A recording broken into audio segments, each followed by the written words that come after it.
lukiskan indahnya Kau Tuhan.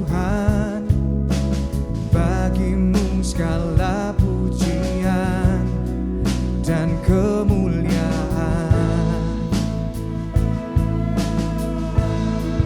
Ku tinggikan Engkau Tuhan, melebihi segalanya.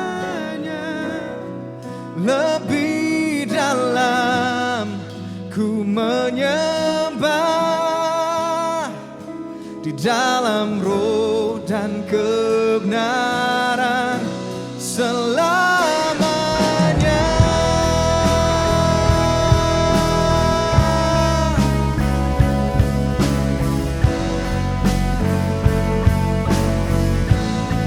Kami katakan sungguh besar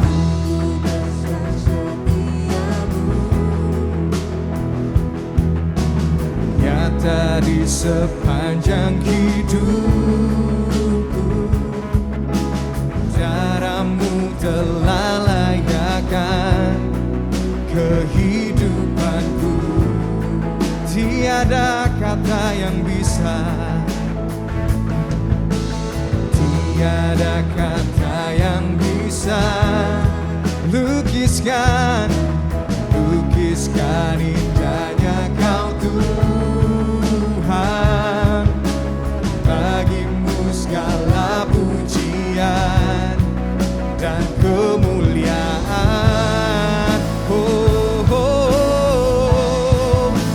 Ku tinggikan Engkau Tuhan, melebihi segalanya. Lebih dalam ku menyembah, di dalam roh dan kebenaran selamanya.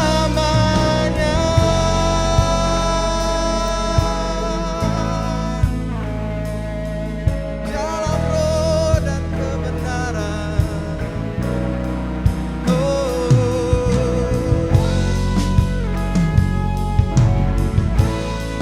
Segenap hati kami naikkan syukur kami Tuhan. Oh, ku tinggikan Engkau Tuhan, melebihi segalanya. Lebih dalam ku menyembah, di dalam roh kami tinggikan kan Engkau Tuhan, melebihi segalanya. Lebih dalam ku menyembah, di dalam roh dan kebenaran selamanya. Sebentar kita akan mengambil perjamuan kudus untuk memperingati pengorbanan Tuhan Yesus di kayu salib untuk menebus dosa kita. Teman-teman dipersilakan untuk mempersiapkan perjamuan kudus.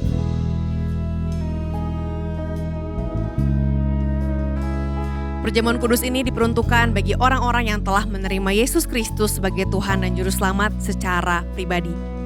Mari kita mempersiapkan hati untuk mengambil perjamuan kudus ini dengan memohon ampun atas dosa-dosa kita dan melepaskan pengampunan bagi orang-orang yang telah menyakiti hati kita.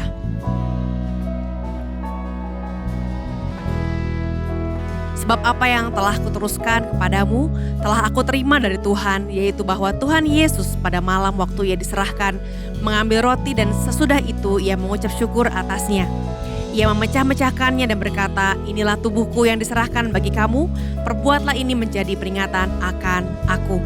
Mari kita makan roti ini dengan penuh ucapan syukur di dalam nama Tuhan Yesus.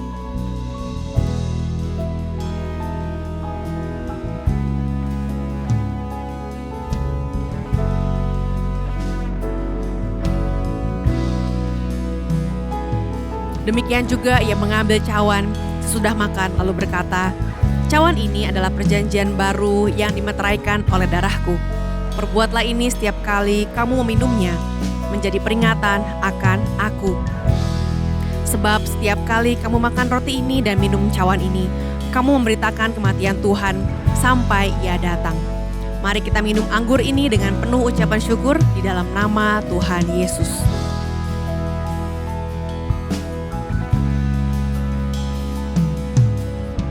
Tuhan Yesus, kami bersyukur karena Engkau Allah yang baik. Engkau memberikan hidupmu agar kami memiliki hidup. Dan hari ini kami mau berjalan dalam kehidupan kami dengan satu keyakinan bahwa Tuhan menyediakan masa depan, Tuhan menyediakan tujuan hidup. Kami mau terima tujuan hidup daripada Tuhan dan hari ini kami serahkan, bulan ini kami serahkan ke dalam tangan Tuhan. Terima kasih Tuhan untuk pengharapan yang Kau berikan kepada kami. Di dalam nama Tuhan Yesus kami berdoa dan mengucap syukur. Mari sama-sama kita naikkan pujian pada Tuhan. Ku tinggikan Engkau Tuhan, melebihi segalanya, lebih dalam ku menyembah di dalam roh. Ku tinggikan Engkau Tuhan, melebihi segala-galanya, ku menyembah dalam roh dan kebenaran selamanya.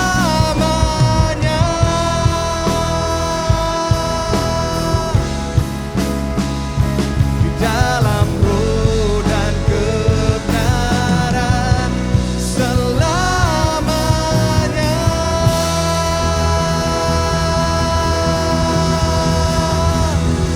Oh, selamanya, selamanya.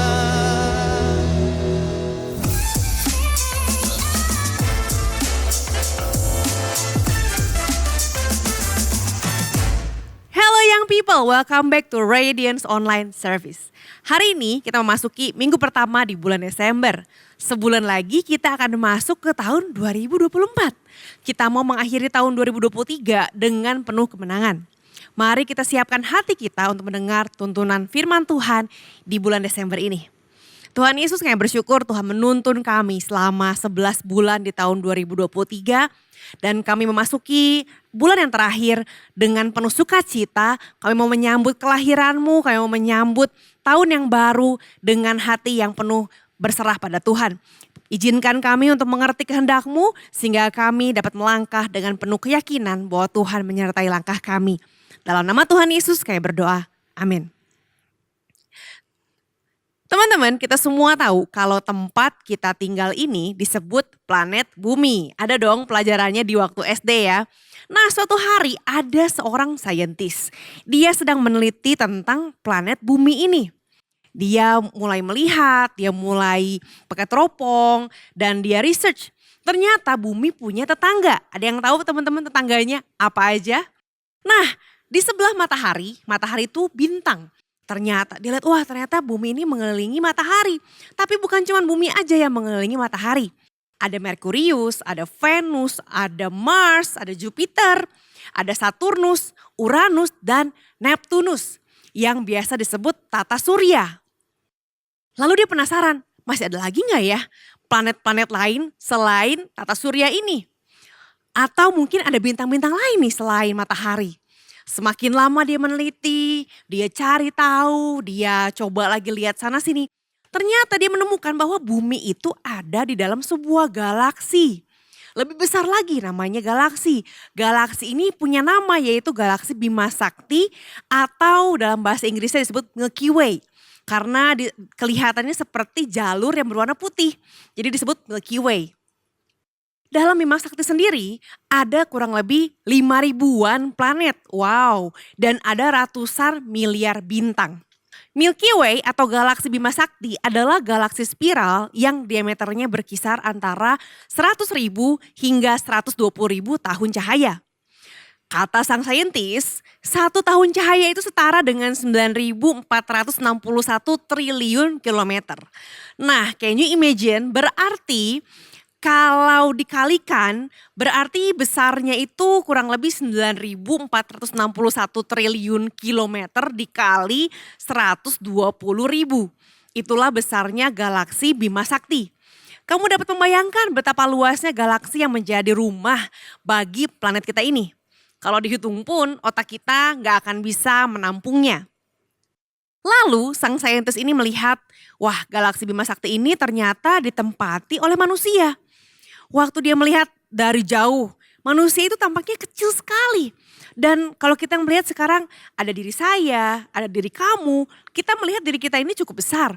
Tapi kalau dibandingkan dengan galaksi Bima Sakti, maka manusia itu hanya bahkan gak nyampe 1 meter atau 1 sentimeter. Hanya seperti setitik debu. Bagi saintis ini, manusia itu gak ada artinya dibandingkan dengan galaksi Bima Sakti. Ada atau gak ada manusia, tetap galaksi Bima Sakti ini terlihat luar biasa, terlihat keren dan terlihat very amazing. Bagi manusia, bahkan sesama manusia pun belum tentu berharga karena cuman titik doang. Tapi beda dengan Allah.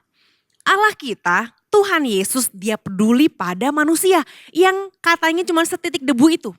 Bahkan sampai dia rela menjadi manusia untuk menyelamatkan manusia. Kasih Allah itulah yang membuat adanya Natal yang kita rayakan setiap tahun. Allah bukan seorang saintis, teman-teman. Pandangannya gak sama dengan saintis, gak sama dengan manusia biasa. Dia bahkan memilih tempat yang sunyi sebagai tempat dia lahir. Dia gak memilih yang luar biasa, tempat yang bagus, mungkin kerajaan. Dia gak memilih tempat yang luar biasa. Tapi dia memilih tempat yang sunyi, yang sederhana. Dan lalu setelah dia lahir di dunia, ada Yohanes Pembaptis yang akan menyuarakan kelahirannya. Ada Yohanes Pembaptis yang akan mengatakan bahwa inilah anak Tuhan, inilah Mesias, sambutlah dia. Memang kelahiran Yesus itu harus diberitakan dan bukan untuk disimpan untuk diri kita sendiri aja atau hanya disimpan di dalam gereja aja. Teman-teman, bulan ini kita memasuki bulan Natal. Biasanya apa sih yang terbayang kalau kita mendengar kata Natal? Wah, udah Desember nih, kita lihat toko-toko udah mulai kasih dekorasi-dekorasi Natal, ada pohon-pohon Natal, lagu-lagu udah mulai ada lagu Natal, bahkan udah mulai ada paket-paket yang disebut holiday package lah, ada barang-barang yang dibikin paket, ayo berikanlah hadiah kepada orang yang Anda kasihi di Natal ini. Teman-teman, kalau kamu bayangkan Natal, apa yang terbayang? Hadiah kah? Atau liburan kah? Atau ujian, wah mau ujian kak, minggu depan saya ujian, awal Natal awal Desember saya ujian. Atau wah ada acara gereja, para pelayan atau para volunteers mungkin udah sibuk nih nyiapin acara Natal, nyiapin tim musiknya dan lain-lainnya. Atau makan-makan dengan temen, ada Christmas dinner, ada Christmas lunch, atau makan sama keluarga. Atau justru malah ada kesedihan karena aduh kayaknya saya gak pengen merayakan Natal nih karena mungkin ada anggota keluarga yang biasanya ngasih hadiah udah gak ada. Atau anggota keluarga udah gak lengkap. Atau kondisi sedang tidak baik-baik saja.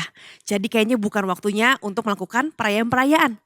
Teman-teman, dalam bulan ini kita mau tahu, kita mau menangkap isi hati Tuhan tentang Natal. Natal bukan tentang hadiah, Natal bukan tentang perayaan. Jadi kita mau tahu kenapa sih Tuhan Yesus lahir ke dunia dan apa maknanya bagi kita. Tuhan Yesus mengekspresikan kasihnya lewat Natal. So Christmas is actually an expression of God's love for us. Ekspresi kasih Tuhan ini dimulai dari sebuah kota kecil yang namanya kota Bethlehem. So everything start from Bethlehem. Kota Bethlehem ini adalah kota kecil yang dianggap sebagai kota yang isinya mungkin banyak orang-orang biasa-biasa aja. Dianggap tempat yang pinggiran, perkampungan dan adanya di outskirt of a town. Ada di daerah pinggiran kota.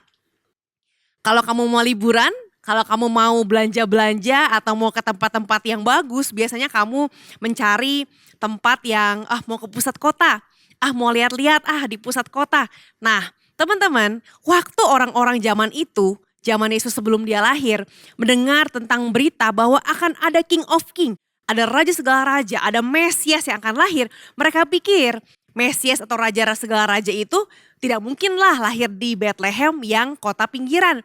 Dia pikir raja segala raja kemungkinan kayaknya di Yerusalem deh. Karena Yerusalem itu adalah kota pemerintahan. Kota yang isinya adalah orang-orang pemerintahan, isinya orang-orang yang berdagang. Dan orang-orang pikir raja segala raja wajarnya lahir di pusat pemerintahan. Make sense dong, raja lahirnya di pusat pemerintahan, biar gampang ya. Tetapi ekspektasi tidak sesuai dengan realita. Tuhan Yesus malah lahir di kota Bethlehem yang gak pernah kepikiran oleh orang-orang pada saat itu. Kita sama-sama baca di Lukas 2 ayat 1-7 tentang kelahiran Kristus. Dikatakan begini, pada waktu itu Kaisar Agustus mengeluarkan suatu perintah menyuruh mendaftarkan semua orang di seluruh dunia. Inilah pendaftaran yang pertama kali diadakan sewaktu Quirinius menjadi wali negeri di Syria. Maka pergilah semua orang mendaftarkan diri masing-masing di kotanya sendiri. Jadi diadakan sensus penduduk nih teman-teman. Semua orang harus daftar tapi daftarnya di kota kelahirannya. Demikian juga Yusuf, papahnya Yesus. Yusuf pergi dari kota Nazaret di Galilea ke Yudea, ke kota Daud yang bernama Bethlehem. Karena ia berasal dari keluarga dan keturunan Daud. Jadi itu tempat asalnya ya. Supaya didaftarkan bersama-sama dengan Maria tunangannya yang sedang mengandung Tuhan Yesus. Ketika mereka tiba di situ, tibalah waktunya bagi Maria untuk bersalin. Dan ia melahirkan seorang anak laki-laki, anak yang sulung, lalu dibungkusnya dengan lampin dan dibaringkannya di dalam palungan. Karena tidak ada tempat bagi mereka di rumah penginapan. Jadi waktu lagi hamil nih Maria dan Yusuf, ayah ibunya Yesus, mereka keluar kota. Dan zaman itu belum ada mobil, belum ada kendaraan taksi online, belum ada wush ya teman-teman ya, belum ada kereta cepat, MRT, belum ada. Jadi mereka pasti mengalami perjalanan yang panjang sambil jalan kaki, sambil saat itu kendaraannya ya antara hewan-hewan atau enggak jalan kaki ya. Berarti perjalanannya sangat panjang teman-teman. Dan dikatakan Yusuf ini pergi dari kota Nazaret di Galilea ke Yudea, ke kota Daud yang bernama Bethlehem. Jadi tempatnya ini tempatnya dari kota yang namanya Nazaret, dia jalan ke Bethlehem. Itulah asal muasalnya gimana pada akhirnya Yesus lahir di Bethlehem. Itu adalah tempat di mana ada keturunan Daud. Lalu Yesus memulai karirnya di Bethlehem. Memulai awal lahirnya di dalam palungan di tempat makan hewan ternak. Kok nggak elit banget ya sebagai permulaan? Kenapa Tuhan Yesus melakukan itu? Tuhan punya alasannya. Bahkan orang-orang yang ada pertama bersama Yesus selain orang tuanya, mereka adalah para gembala. Bukan orang-orang pemerintahan, bukan orang-orang besar atau raja-raja, bukan. Di sini Tuhan Yesus mau menyampaikan bahwa Yesus ingin dan bisa mampu memakai hal kecil yang dianggap remeh oleh orang lain. So don't despise a small beginning. He starts from the little thing. Di Lukas 16 ayat 10 dikatakan begini, barang siapa setia dalam perkara-perkara kecil, ia setia juga dalam perkara-perkara besar. Dan barang siapa tidak benar dalam perkara-perkara kecil, ia tidak benar juga dalam perkara-perkara besar. Bagi Tuhan Yesus, small things doesn't mean small end. Bagi Tuhan Yesus, kalau kita memulai dengan hal kecil tapi kita setia, maka Tuhan akan terus mempercayakan hal-hal yang besar kepada kita. Dia contohkan sendiri, dia memulai dari hal yang sederhana, bukan hal yang saat itu dunia pikir keren atau mewah. Tapi dia memulai dengan cara yang sangat sederhana, cara yang sangat humble. Pada zaman itu, Yerusalem adalah tempat di mana orang-orang kaya dan orang-orang pemerintahan tinggal. Biasanya kalau itu tempat pemerintahan, tempat yang elit, biaya hidupnya akan lebih tinggi karena itu adalah tempat yang strategis untuk berbisnis. Nah, setiap orang yang mau memulai karirnya atau mau menjual sesuatu, mereka akan datang ke Yerusalem. Karena itu adalah kota pusat perdagangan. Everyone will comes here. Jadi mereka bisa bertemu dengan calon-calon pembeli yang potensial. Sedangkan Bethlehem adalah tempat pemukiman dan bukan pusat pemerintahan seperti Yerusalem. Bethlehem dikatakan di dalam Alkitab itu adalah kota Daud, kota leluhur Yesus. Kalau Tuhan aja memulai dari tempat yang dianggap kecil oleh manusia untuk melakukan karya penyelamatan yang bisa menyelamatkan dunia, artinya apa yang dianggap kecil oleh manusia belum tentu kecil bagi Tuhan.